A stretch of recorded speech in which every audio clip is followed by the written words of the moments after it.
ஆலயா cotton trending வேட்டிகள் ஷர்ட்டுகள். பயிற்சியின் போது பந்து பட்டதில் இங்கிலாந்து டெஸ்ட் அணி கேப்டன் பென் ஸ்டோக்ஸ் முகத்தில் பலத்த காயம். வலது கண் வீங்கி மூக்கில் கட்டுடன் இருக்கும் காயத்தை இன்ஸ்டாவில் பகிர்ந்தார்.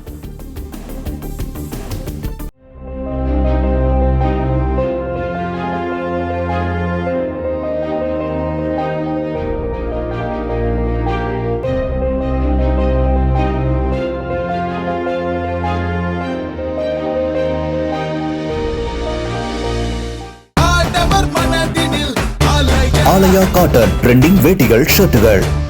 பிளே ஸ்டோர் மற்றும் ஆப் ஸ்டோரில் இருந்து பாலிமர் செயலியை QR கோடு மூலம் பதிவிறக்கம் செய்யுங்கள்.